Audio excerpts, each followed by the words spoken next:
Hello, my name is Charles Price Whitnell, and I'm applying for the lounge position opened up by Total Biscuit. Namely, he was looking for someone to help him with learning rules for games that he doesn't know. Well, consider this my attempt at an application. If somewhat poor, I'm at least attempting it anyway. If anything, I can help some people find out about a fun new game, and I might try and look up some more board games and try and set down the rules. Alright. The tabletop game I wish to teach you today is called Ascension. It is a card drafting deck building game. Some of you are hearing drafting and probably getting rings from Magic the Gathering, and yeah, it's a bit like that. Except instead of passing around packs and taking one card, it's more of competitive drafting. As in, you all see the same pack and you're fighting against each other to try and get these good cards and build a strong deck so that you can win the game. Long story short. Difficulty, I'd say it's a pretty easy game. The first one or two matches will be a little confusing, but other than that, it's pretty easy. Recommended players usually 2 to 4. If you get some of the expansion sets, honestly, I'd say you can go up to 8 if you get some of the other expansion sets. But if you're just going to play with the basic game, I recommend just 2, just to keep things quick. But yeah, game time usually about half hour, maybe an hour and a half, depending on the players. And age group, I'd say 10 and up. The game box usually would state about 13 or so, but it's pretty easy to learn. Alright, well, when you first open up the box, you're going to see a lot of cards like this. Heavy Infantry, Mystic, well, only one card of Cultist, Militia, and Apprentice. As soon as you open up that box, you're going to want to get all these cards out, and just anything else you put into one big deck, and that is going to be our main deck. Heavy Infantry put into a pile of main infantry, Mystic put in a pile of Mystic, Cultist put on its own because that's needed for the board, Militia and Apprentice put that aside for later. Alright, now there's going to be a Heavy Militia deck, a Mystic deck, and the Cultist. Those are going to have to go onto our main board, like I have at the top right. After that, we're going to draw from that other pile that we took away earlier and put those cards face down. Those cards are going to be our pack, as it would be, from our pack from Magic that we're drafting. Alright, and finally, after all that, we get into the nitty-gritty, how you win the game. Alright, this game is won by collecting honor points. What are honor points? Honor points are what dictate how the game ends and who wins. And by that, I mean, let's see. Honor points are earned by killing cultists, killing monsters, getting cards, completing certain conditions on other cards. Long story short, the one with the most of these points will win the game. And there's a lot of different ways to get them.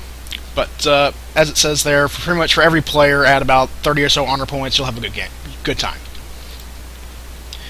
Alright, the basics. Every player starts with the same deck. Yep, that's right. The same deck. 8 apprentices, 2 militia. Apprentices will give the currency runes, and militia give the currency power. This is going to be how you're going to be drafting from the pack. Alright. Power is used to fight monsters, as you would guess, and runes are used to buy pretty much everything else. Alright, let's get into how to actually play. After deciding who goes first and what direction to rotate, all players are going to have to shuffle their new deck. Yes, it's only 10 cards, but yeah, we need you to shuffle. Make sure you're not cheating.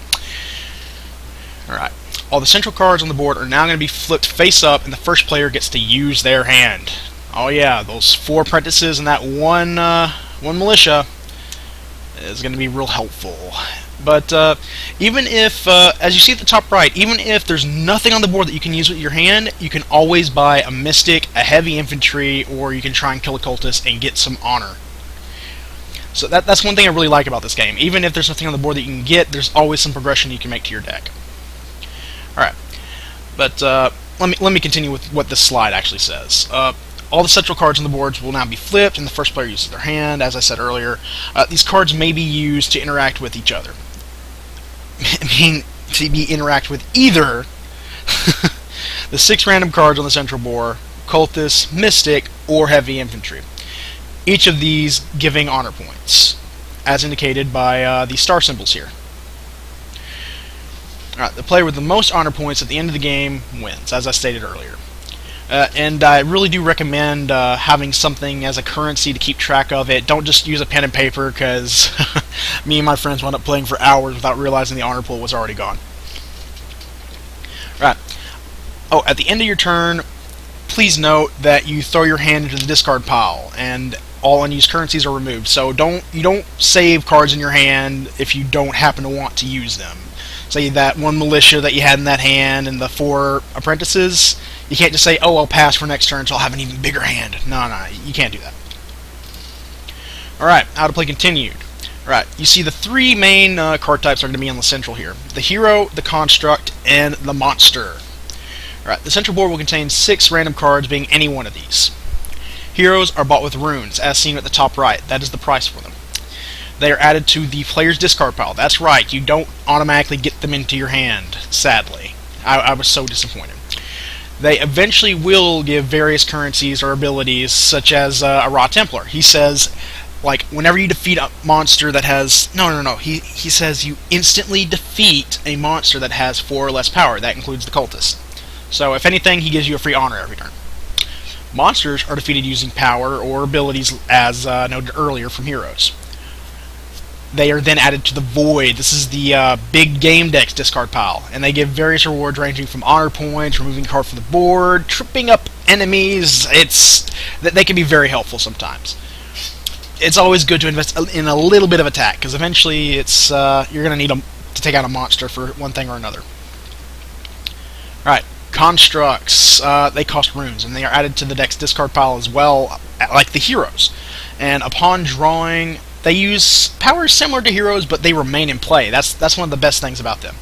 You use, but please note, you only use an ability on a construct once per turn. I've had a friend who accidentally would use Rocky Your Courier X99 and get like 3 constructs, and we didn't pay attention, and he wound up steamrolling them. Let me continue. Alright, but note, when a card leaves the central row, immediately, and I mean immediately, replace it with a card from the center deck. This is like the most important thing on the stack of the game. Like, it can help you win or lose the game if you don't do that. Alright, and let's get into the occasional confusion that I've heard with this game. I've run out of cards in my deck. What do? Well, you shuffle your discard pile and you continue drawing. Say, like, you only have 2 cards left in your deck.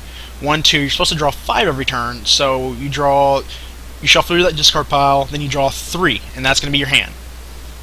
Alright, there are no more cards in the main deck. Well, pretty much similar to your deck, you shuffle the Void, and then add that to the main deck. So, yeah, pretty simple. Can I kill the cultist more than once? Yep, as long as you have the power to. So if you have 4 attack, you can kill that cultist twice, even if there's no monsters on the board. We bought all the heavy infantry and mystics. Can we buy more? Nope. I gotta be honest, I've never seen this happen, but I've heard some people confused about what happens if it does occur, so I decided to throw that in anyway.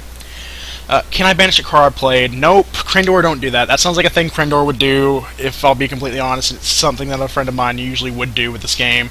He'd play a card that say, oh, draw a card, and then play another card that say, draw another card, discard another card, banish a card, I mean. And, yeah. Krendor don't do that. Alright, what if we tie? The player with the least amount of turn technically wins. Otherwise, it is just, well, a draw. That's the best way to put it. So yeah, technically the guy who goes first technically has more turns, if that makes any sense. So, yeah, we've had a few games won or lost through that. Alright, what if I banish a Mystic, Militia, or Heavy Militia, or Oh, I said put Mystic twice, didn't I? Apprentice is supposed to be the first bit there, my apologies. I'll edit that in post, but long story short, put it in another pile, please. It makes the game so much easier on cleanup whenever you put those into another pile. Alright, and this is the stack that I mentioned earlier. When multiple effects are occurring, they resolve in this order. First, the central row card is acquired / defeated and goes into the respective pile. Second, replace cards in the center row until there are 6 cards. Third, you gain the reward from the card if it's a monster. And fourth, resolve anything triggered off of or defeating of acquiring the card in the center row, if that makes any sense. So say you kill a card, that's a monster, and it says destroy any card in the central row. Well, you have to flip the card from the top of the deck before you can activate that. So, you flip the card, you see it's the Demon Dude, or, I don't know, Giant Dragon Mollywog. You can destroy Giant Dragon Mollywog. That card is technically in there for you to use the ability. Alright, and here's an example of the first turn. So I have drawn 3 Apprentices and 2 Militia. As you can see, the center has cards that are way too high to actually use any of my cards. But what I can do, I can either choose to invest in Heavy Infantry, or I can invest in the Mystic to eventually buy something in the center here, and I can hopefully get a card that's 6, and maybe buy the card on the left, or one of the 2 cards on the right. But at the very least, I can kill the cultists, buy a Mystic, and I've technically gone to 2 whole honor points already. Oh, well, so yeah, that's a basic little summary of how to play the game, and if there's any confusion, please ask. I'll try and update the video and fix it up ever so slightly. Thank you very much, and I do hope that I am considered for the position.